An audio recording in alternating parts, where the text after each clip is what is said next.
Good morning बच्चों, मैं मनोज गोटी श्री उमा विद्या मंदिर स्कूल हाटपिपलिया से आप लोगों के सामने एक नए वीडियो के साथ में दोबारा उपस्थित हूँ। ठीक है, अब हमने पिछले वीडियो में देखा था कि जो पशु आहार के प्रमुख अवयव एवं उनके कार्य पढ़ रहे थे, उसमें हमने पानी के प्रमुख कार्य दे चुके थे। ठीक है, नेक्स्ट हमारा आता है प्रोटीन।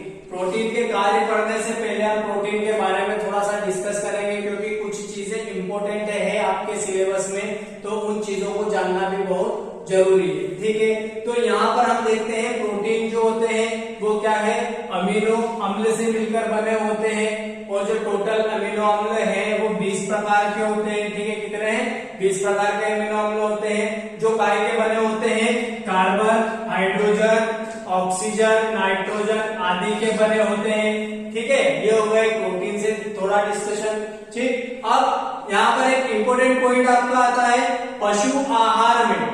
पढ़ कौन सा चैप्टर रहे हैं हम? पशु आहार ही पढ़ रहे हैं। तो पशु आहार में प्रोटीन की मात्रा ज्ञात करने के लिए आहार में उपस्थित नाइट्रोजन की मात्रा ज्ञात करना आवश्यक होता है। यदि मान लीजिए कोई सा पशु आहार है, उसमें हमें प्रोटीन की मात्रा निकालनी है। ठीक है, तो प्रोटीन की मात्रा निकालने के लिए हमको क्या करना पड़ेगा? उस आहार में कितने प्रतिशत नाइट्रोजन है उसको निकालना पड़ेगा। मान लीजिए आपका ये पशु आहार है, ठीक है, तो इसमें जो उपस्थित आहार है उसमें हम सबसे पहले क्या करेंगे?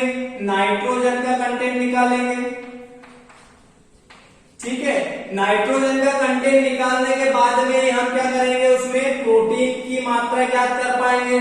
ठीक है, तो उससे पहले हम ये लाइन देखते हैं प्रोटीन की मात्रा निकालने से पहले कि इसमें यानी कि नाइट्रोजन की मात्रा को हम किस विधि द्वारा निकालते हैं या ज्ञात करते हैं? तो जेरडाल आसवन विधि के द्वारा, यानी कि जेरडाल जो आसवन विधि है उसी के द्वारा हम क्या करते हैं? नाइट्रोजन पर प्रोटीन की मात्रा ज्ञात करते हैं। तो प्रोटीन की मात्रा नाइट्रोजन की मात्रा को हम ज्ञात करते हैं किसके द्वारा? जेरडाल आसवन विधि द्वारा।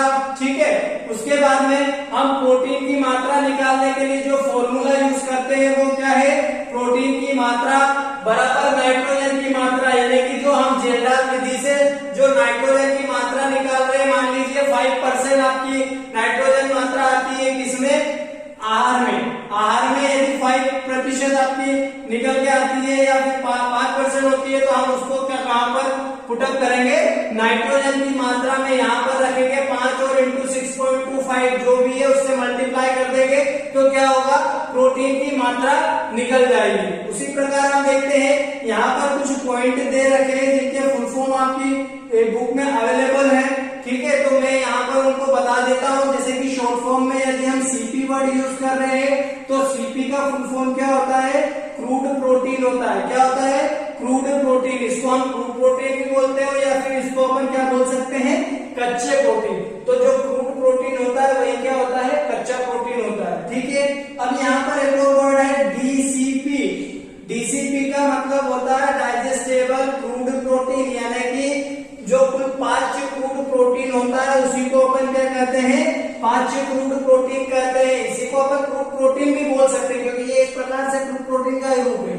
ठीक है, अब टीडीएन यानी कि टोटल डाइजेस्टेबल न्यूट्रिएंट्स होता है। टीडीएन का फुल फॉर्म क्या होता है? टीडीएन का full form total digestible nutrient होता है। इसका हिंदी में क्या मतलब होता है? कुल 5 पोषक तत्व होता है। तो ये 3 शॉर्ट फॉर्म है आपके इसमें, मतलब 3 इंपोर्टेंट जो है वर्ड दे रखे हैं जिनके फुल फॉर्म यहाँ पर उपस्थित है।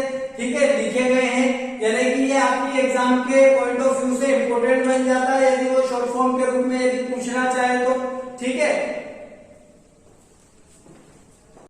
बच्चों, देखते हैं हम प्रोटीन के कार्य। हमने पानी के कार्य पढ़ चुके थे, अब हमारा सेकंड आता है प्रोटीन के कार्य। तो प्रोटीन के पशु शरीर में क्या क्या महत्व होते हैं? ऑब्वियसली प्रोटीन का हमारे शरीर में भी बहुत महत्व है, उसी प्रकार से पशुओं के शरीर में भी प्रोटीन का महत्वपूर्ण योगदान है। तो क्या क्या उसके पॉइंट है, इंपोर्टेंस है, वो देख लेते हैं। ठीक है, पहला अपन पढ़ते हैं पशु शरीर में मांस के निर्माण में प्रोटीन महत्वपूर्ण भूमिका निभाते हैं तथा पशु शरीर के जो लगभग 17% भाग जो है वो किसका बना होता है, प्रोटीन का बना होता है। यानी कि मांस निर्माण, यानी कि पशुओं के शरीर में मांस निर्माण में प्रोटीन महत्वपूर्ण भूमिका निभा रहा है। और लगभग पशु शरीर का क्या है, लगभग 17% भाग, कितना, 17% भाग काय का बना होता है, प्रोटीन का बना होता है। ठीक है, सेकंड पॉइंट देखते हैं, प्रोटीन पशु शरीर के वृद्धि एवं विकास के लिए आवश्यक होता है। यानी कि प्रोटीन का एक और महत्वपूर्ण योगदान क्या है कि जो प्रोटीन है वह पशु शरीर की वृद्धि एवं विकास में सहायक होता है।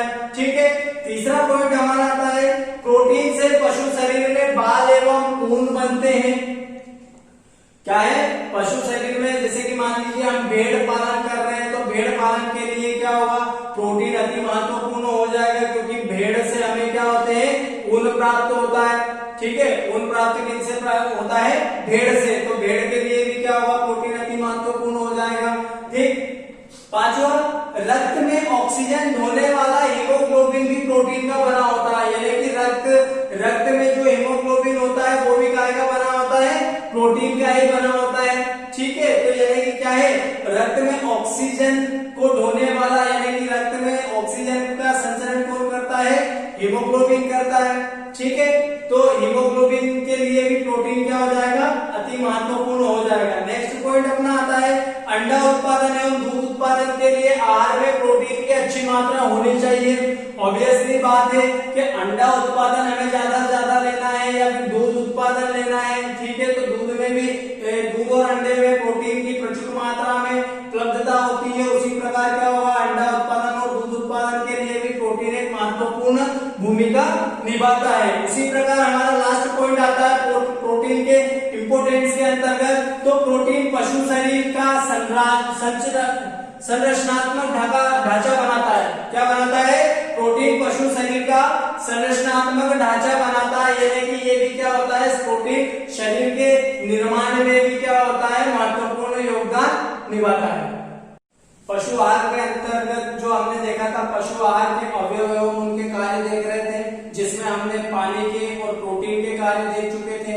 ठीक है, नेक्स्ट हमारा आता है कार्बोहाइड्रेट के कार्य। तो कार्बोहाइड्रेट के क्या क्या कार्य होते हैं पशु शरीर में, वो सारी चीजें हम यहाँ पर डिस्कस करते हैं। पशुओं के विभिन्न कार्य को संपादित करने के लिए क्या है कि सबसे अधिक मात्रा में किसकी, जो सबसे अधिक मात्रा में ऊर्जा प्रदान कौन करता है, कार्बोहाइड्रेट करता है। ठीक है, पशु को सारे कार्य करने के लिए, ठीक, उनको संपन्न करने के लिए सबसे अधिक ऊर्जा कौन प्रदान करता है, कार्बोहाइड्रेट प्रदान करता है। इसीलिए पशु को क्या होगा, सबसे ज्यादा मात्रा में कार्बोहाइड्रेट की आवश्यकता पड़ेगी। ठीक है, सेकेंड पॉइंट अपन देखते हैं कि शरीर में अधिक कार्बोहाइड्रेट होने पर, यदि किसी पशु शरीर में अधिक कार्बोहाइड्रेट हो जाएगा तो क्या होगा, जो कार्बोहाइड्रेट होगा वो क्या ऊर्जा के रूप में ग्लाइकोजन तथा वसा में परिवर्तित होकर, जो एक्स्ट्रा कार्बोहाइड्रेट है वो ग्लाइकोजन तथा वसा में परिवर्तित होकर के क्या करेगा, अधिक ऊर्जा प्रदान करेगा। ठीक है, ये ऊर्जा प्रदान करने का कार्य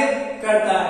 ठीक, तीसरा पॉइंट अपन देखते हैं, ये दूध में मिठास एवं कुछ हद तक चिकनाइयां प्रदान करते हैं। यानी कि आपने देखा होगा दूध में किसी प्रकार की विशेष मिठास जो होती है, जो मीठा लगता है दूध हमें, वो किसके कारण, और जो दूध में हल्की सी चिकनाई होती है वो भी किसके कारण होती है, कार्बोहाइड्रेट के ही कारण होती है। ठीक है, चौथा पॉइंट अपन देखते हैं, ये शरीर के तापमान को नियत बनाए रखने में सहायता प्रदान करता है। यानी कि पशु शरीर में जो तापमान होता है वो क्या होगा, उसमें नियत, यानी कि जो तापमान है वो समान रूप से बना रहे पशु शरीर में, उसके लिए भी क्या है, कार्बोहाइड्रेट की आवश्यकता उनके शरीर को होती है।